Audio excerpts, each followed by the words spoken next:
Welcome back to the channel, guys. Today we have a three-part series. We're going to be starting on the deadlift.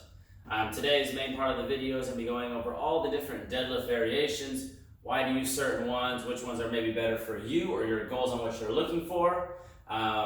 Next video we'll kind of go over is how to properly perform, some key things, and the last one's going to be some mobility and strength things to kind of help you with your deadlift. So first off, we're going to start off just with all the different variations. We're going to start with the conventional deadlift here. All right, so typically an Olympic bar, Olympic plate. We're squatting, or not squatting, we're hinging back. Full lock out there.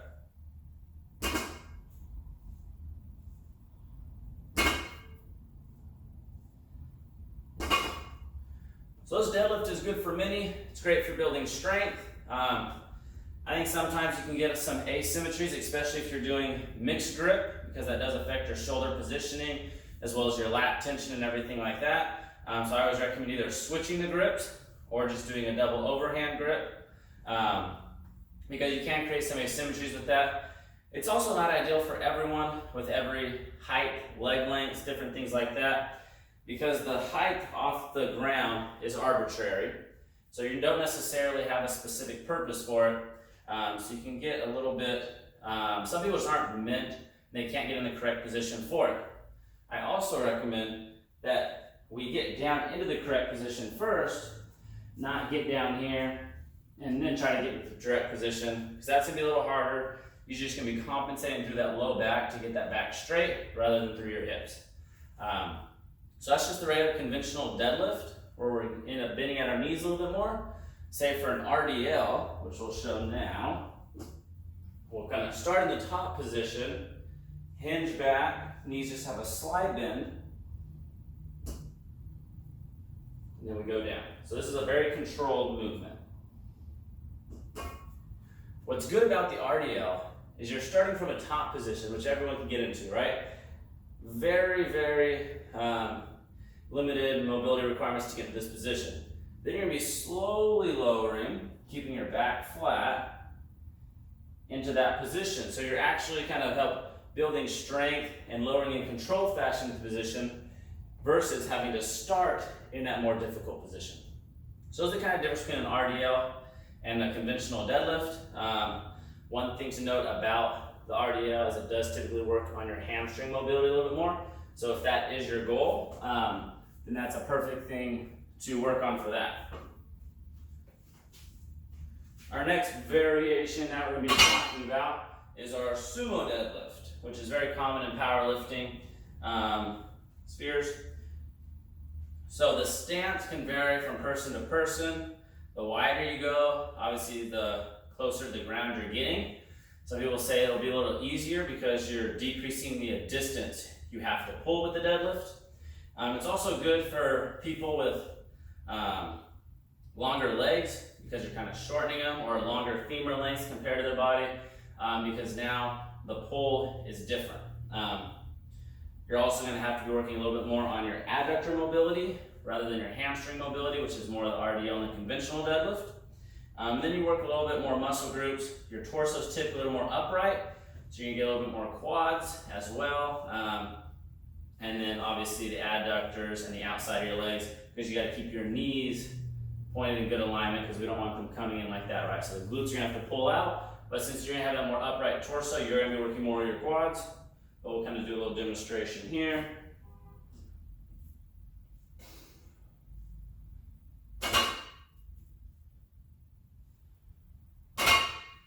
I would probably recommend not doing this one with bare feet, just because you are going to be a little bit closer to your toes when you're lifting. So if you make a little bit of a movement or a shift, you might kind of squish your toes a little bit. So probably wear shoes with that one. Our next one we'll be looking at is a single leg RDL. So this can be done without weight, where we're going here, keeping a nice flat back. This does work a little bit more on balance, as well as you can typically get a little bit more mobility working with the hamstring. You can also use a weight as well to add resistance to it. I personally love doing unilateral work So for example, the single leg RDL, because it really helps prevent asymmetries. You can work on things a little bit with more intent since you're only focusing on that one leg. So I personally like that a little bit better. And it's just great for variability as well. A conventional deadlift or anything where you're just holding onto a bar, your path is fixed, so you're not able to kind of move with it. So that's why I like kind of single leg stuff as well. We're also going to show you a kickstand deadlift, which you can do with weight. So this is going to involve, you're going to focus on one leg. The other leg is just kind of go back here. So it's more for balance. You're not really going to be using it much. It's going to be more of an RDL movement. So a little bit of movement at the knee, but mostly just that. So we'll come up here. One leg is going to go back.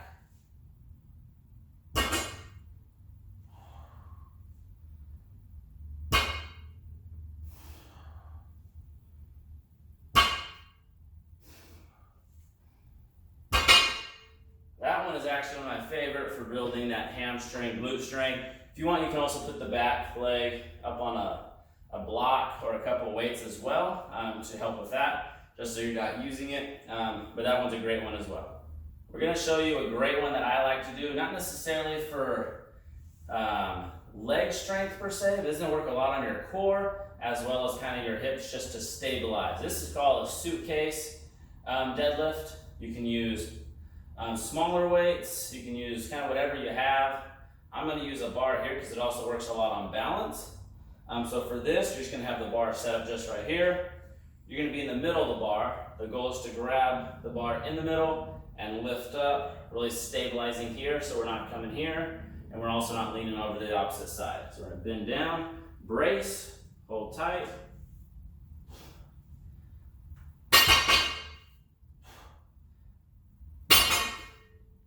That one's going to be a little bit more, like I said, working on the core muscles. It's also going to be a little bit more of a higher level exercise, but it's a great one to do as well. Next, we'll take some kettlebells into the mix. You can do that same one that we just did, but with a kettlebell. Just like that. This is going to be a little easier because you're using lighter weight typically. I like using kettlebells. They're a little bit more variable. The weight will move, where a bar, you're kind of fixed on the path because it has to follow your legs. But with the kettlebells, we can come here, just do a regular deadlift just like that.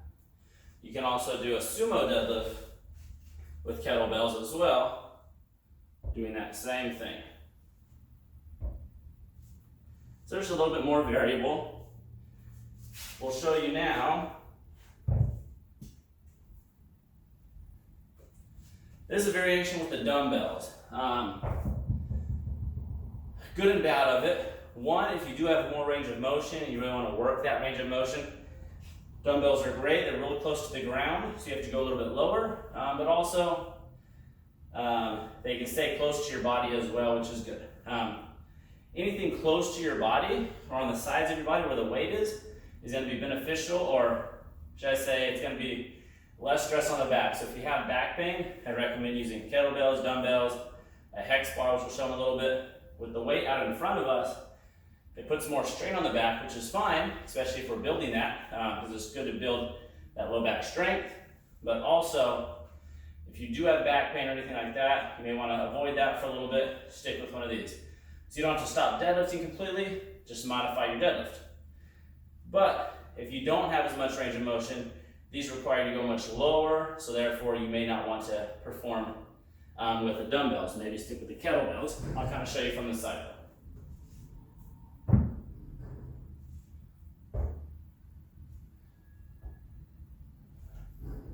So as you can see, just a little bit more range of motion required with those.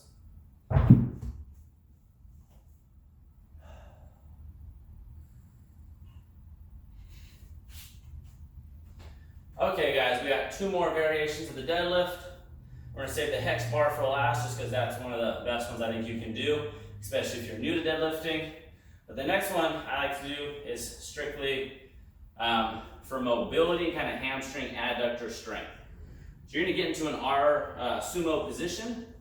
we're gonna be doing an RDL, or like kind of like a good morning in that position. So we'll be here, hips go back.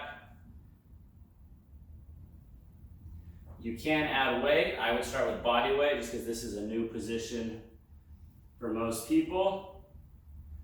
And you're just going down as far as you're comfortable, as far as you're able to. If you are really flexible and it gets too easy, you can come out farther and do the same thing. You'll notice kind of a pull kind of on the inside, which is your adductor magnus, your inside kind of posterior right there. And come back up. I'll just kind of show you a view from the side as well. So the hips go back, back stays flat, chest up.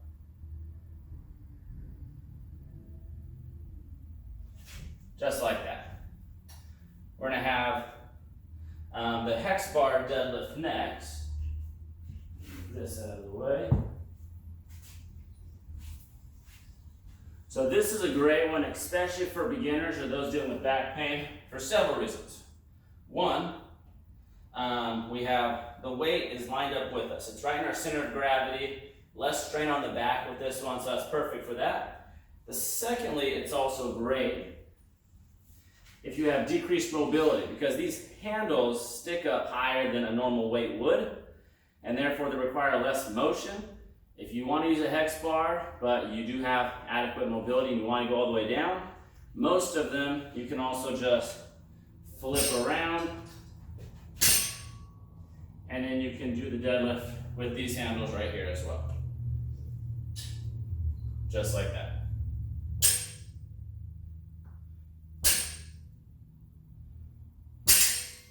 Also guys, if you don't have a hex bar or something like that, one thing you can do with any deadlift is put blocks underneath it, or use a rack and do like rack pulls or elevated deadlifts, which decrease the amount of range of motion you need. So especially if you're dealing with pain or you just don't have that adequate mobility yet, this is a perfect variation for you.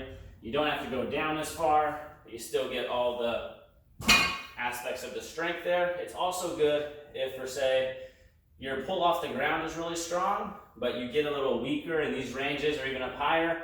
You can set the bar at whatever you're weakest in, really load up the weight and practice on those positions so you get strength through your whole deadlift. Okay guys, that's gonna be a wrap on the main deadlift variations that I like to do. If you guys have any more that you like, put them in the comments below. Make sure you subscribe and tune in for our next video on deadlifting, where we'll be discussing kind of proper form and a few key little things you guys want to make sure you're doing. See you guys next time.